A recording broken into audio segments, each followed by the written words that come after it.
ನಾನೇ ಪ್ರಾರ್ಥಿಸಿದೆನು. ಜೆ. ಶ್ಯಾಮ್ ಜೆಬೆದುರೈ. ಅಧ್ಯಾಯ 2. ಉಪವಾಸದ ಸವಿ. ದಾನಿಯೇಲನೇ, ನಿನ್ನನ್ನು ನಿನ್ನ ದೇವರ ಮುಂದೆ ತಗ್ಗಿಸಿಕೊಳ್ಳುವುದಕ್ಕೂ ಮನಸ್ಸಿಟ್ಟ ಮೊದಲಿನ ದಿನದಲ್ಲಿಯೇ ನಿನ್ನ ವಿಜ್ಞಾಪನೆಯು ದೇವರಿಗೆ ಮುಟ್ಟಿತು. ದಾನಿಯೇಲ 10:12. ದಾನಿಯೇಲನಿಗೆ ಉಪವಾಸ ಮಾಡುವುದೆಂದರೆ ಅತಿ ಸಂತೋಷ. ಉಪವಾಸ ದಿನಗಳು ದೇವರ ಬಳಿಗೆ ಸಂತೋಷದಿಂದ ಸೇರುವ ದಿನಗಳಾಗಿಯೂ ತಂದೆಯ ರಹಸ್ಯಗಳನ್ನು ತಿಳಿದುಕೊಳ್ಳುವ ದಿನಗಳಾಗಿಯೂ ಇದ್ದವು. ಉಪವಾಸದಿಂದ ಅವನು ತನ್ನ ಶರೀರವನ್ನು ಕುಗ್ಗಿಸಿದರೂ ಸಹ ಅವನ ಆತ್ಮವು ದೇವಾದಿದೇವನನ್ನು ಕಂಡು ಹರ್ಷಿಸುತ್ತಿತ್ತು.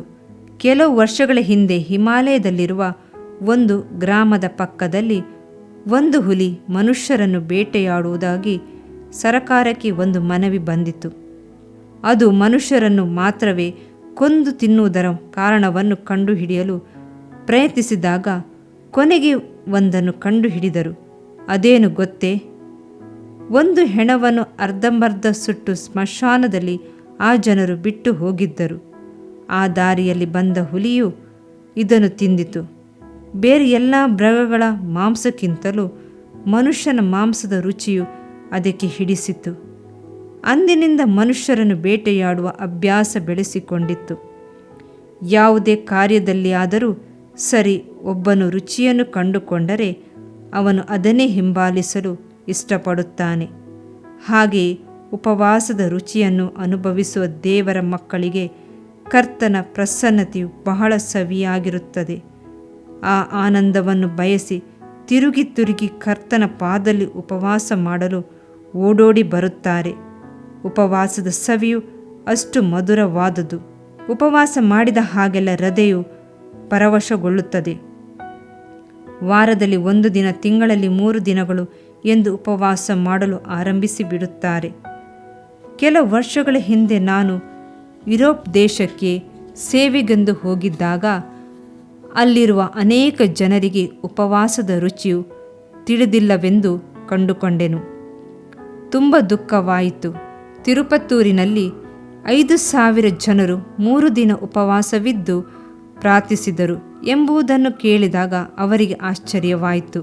ಒಂದು ವೇಳೆಯ ಊಟವನ್ನು ಸಹ ಕರ್ತನಿಗಾಗಿ ಬಿಡಲು ಅವರಿಗೆ ಸ್ವಲ್ಪವೂ ಇಷ್ಟವಿರಲಿಲ್ಲ.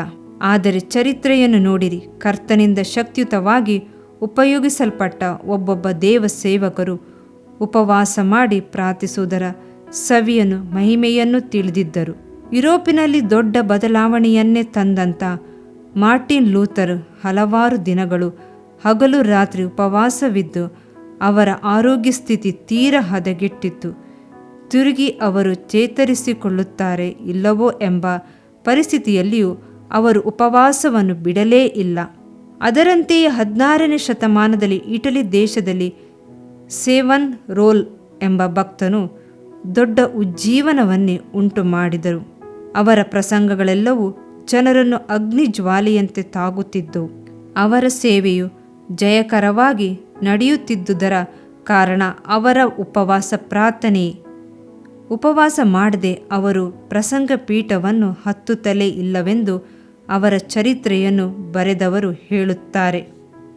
Charles Finney, Jonathan Edward John Wesley, Charles Spurgeon ಎಂಬ ಶಕ್ತಿಯುತವಾಗಿ ಸೇವೆ ಮಾಡಿದ ದೇವರ ಸೇವಕರುಗಳ ಜೀವಿತವನ್ನು ಹಿಂತಿರುಗಿ ನೋಡಿದರೆ ಅವರೆಲ್ಲರೂ ಉಪವಾಸದ ರುಚಿಯನ್ನು ನೋಡಿದ ಭಕ್ತರಾಗಿದ್ದರು ಎಂಬುದನ್ನು ನಾವು ತಿಳಿಯಬಹುದು. ದೇವರ ಮಕ್ಕಳೇ, ನೀವು ಕೂಡ ಉಪವಾಸ ವೀರರಾಗಿ ಎದ್ದೇಳುವಿರಾ? ಈ ತಲೆಮಾರಿನ ಜನರನ್ನು ಕರ್ತನ ಬಳಿಗೆ ತರುವುದಕ್ಕೆ ನಿನ್ನ ಉಪವಾಸ ಪ್ರಾರ್ಥನೆಯನ್ನು ಕರ್ತನು ನಿರೀಕ್ಷಿಸುತ್ತಾನೆ. ಈ ಜಾತಿಯು ದೇವರ ಪ್ರಾರ್ಥನೆಯಿಂದಲೇ, ಉಪವಾಸದಿಂದಲೇ ಹೊರತು ಬೇರೆ ಯಾವುದರಿಂದ ಬಿಟ್ಟು ಹೋಗುವುದಿಲ್ಲ ಅಂದನು. ಮಾರ್ಕ 9:29. ಇದರಿಂದ ನಿನ್ನ ದೇಹಕ್ಕೆ ಆರೋಗ್ಯವು, ಎಲುಬುಗಳಿಗೆ ಸಾರವು ಉಂಟಾಗುವವು. ಜ್ಞಾನೋಕ್ತಿಗಳು 3ನೇ ಅಧ್ಯಾಯ 8ನೇ ವಾಕ್ಯ. ಪ್ರಿಯ ವೀಕ್ಷಕರೇ ಮತ್ತು ಕರ್ತನಲ್ಲಿ ಸಹೋದರ ಸಹೋದರಿಯರೇ, ನೀವು ನಮ್ಮ ಈ ಕಾರ್ಯಕ್ರಮವನ್ನ ವೀಕ್ಷಿಸಿದ್ದಕ್ಕಾಗಿ ದೇವರ ನಾಮದಲ್ಲಿ ನಿಮಗೆ ವಂದನೆಗಳು. ದೇವರ ವಾಕ್ಯವು ನಮ್ಮ ಎಲುಬಿಗೆ ಬಲವೂ ಸಾರವೂ ಆಗಿದೆ. ಎಂದು ಸತ್ಯವೇದವು ಹೇಳುವಂತೆ ಈ ಕಾರ್ಯಕ್ರಮವು ನಿಮಗೆ ಆಶೀರ್ವಾದಕರವಾಗಿದೆ ಎಂದು ನಂಬುತ್ತೇವೆ. ಪ್ರಿಯ ವೀಕ್ಷಕರೇ, ನಮ್ಮ ಈ ಸೇವೆಗಾಗಿ ಪ್ರಾರ್ಥಿಸಿರಿ ಮತ್ತು ಎಲ್ಲಾ ಕಾರ್ಯಕ್ರಮಗಳನ್ನ ಇತರರೊಂದಿಗೆ ಶೇರ್ ಮಾಡಿರಿ. ಅದೇ ರೀತಿಯಾಗಿ ನಮ್ಮ ಈ ಯೂಟ್ಯೂಬ್ ಚಾನೆಲ್ ಅನ್ನು ಸಬ್ಸ್ಕ್ರೈಬ್ ಮಾಡಿರಿ ಹಾಗೂ ಲೈಕ್ ಮಾಡಿ. ನಿಮ್ಮ ಅನಿಸಿಕೆಗಳನ್ನು ಕಮೆಂಟ್ ಬಾಕ್ಸ್ನಲ್ಲಿ ನಮಗೆ ತಿಳಿಯಪಡಿಸಿ. ನಮ್ಮ ಸಂಖ್ಯೆ 7022104605. ಈ ಸಂಖ್ಯೆಗೆ ಕರೆ ಮಾಡಿರಿ. ಒಬ್ಬ ಪಾಪಿಯ ಪ್ರಾರ್ಥನೆ. ಯೇಸುವನ್ನು ರಕ್ಷಕನಾಗಿ ಅಂಗೀಕರಿಸಲು ಮಾಡಬೇಕಾದ ಪ್ರಾರ್ಥನೆ. ಪ್ರಿಯ ಪರಲೋಕದ ತಂದೆಯೇ, ಯೇಸುವಿನ ಹೆಸರಿನಲ್ಲಿ ನಾನು ನಿನ್ನ ಬಳಿಗೆ ಬಂದಿದ್ದೇನೆ. ನನ್ನ ಬಳಿಗೆ ಬರುವವರನ್ನು ನಾನು ತಳ್ಳಿಬಿಡುವುದೇ ಇಲ್ಲ. ಯೋಹಾನ 6:37 ಎಂದು ನಿನ್ನ ವಾಕ್ಯ ಹೇಳುತ್ತದಲ್ಲ. ಆದ್ದರಿಂದ ನೀನು ನನ್ನನ್ನು ತಳ್ಳಿಬಿಡದೆ ನನ್ನನ್ನು ಸೇರಿಸಿಕೊಳ್ಳುವಿ ಎಂದು ನನಗೆ ಗೊತ್ತಿದೆ. ಆದ್ದರಿಂದ ನಾನು ನಿನಗೆ ಸ್ತೋತ್ರ ಮಾಡುತ್ತೇನೆ. ನೀನು ನಿನ್ನ ವಾಕ್ಯದಲ್ಲಿ ನೀನು ಯೇಸುವನ್ನೇ ಕರ್ತನೆಂದು ಬಾಯಿಂದ ಅರಿಕೆ ಮಾಡಿಕೊಂಡು ದೇವರು ಆತನನ್ನು ಸತ್ತವರೊಳಗಿಂದ ಎಬ್ಬಿಸಿದನೆಂದು ಹೃದಯದಿಂದ ನಂಬಿದರೆ ನಿನಗೆ ರಕ್ಷಣೆಯಾಗುವುದು ಎಂತಲೂ ಕರ್ತನ ನಾಮವನ್ನ ಹೇಳಿಕೊಳ್ಳುವವರೆಲ್ಲರಿಗೆ ರಕ್ಷಣೆಯಾಗುವುದೆಂತಲೂ ಬರೆದಿದೆ. ರೋಮ 10:9 ವಾಕ್ಯ. ಯೇಸು ಕ್ರಿಸ್ತನು ದೇವಕುಮಾರನೆಂದು ನನ್ನ ಹೃದಯದಲ್ಲಿ ನಂಬುತ್ತೇನೆ. ನನ್ನನ್ನು ನೀತಿವಂತನನ್ನಾಗಿ ಮಾಡುವುದಕ್ಕಾಗಿ ಆತನು ಸತ್ತವರೊಳಗಿಂದ ಎಬ್ಬಿಸಲ್ಪಟ್ಟನು ಎಂದು ನಂಬುತ್ತೇನೆ. ನಾನು ಆತನ ನಾಮವನ್ನ ಹೇಳಿಕೊಳ್ಳುತ್ತೇನೆ. ಯೇಸುವೇ, ನೀನೇ ಕರ್ತನು.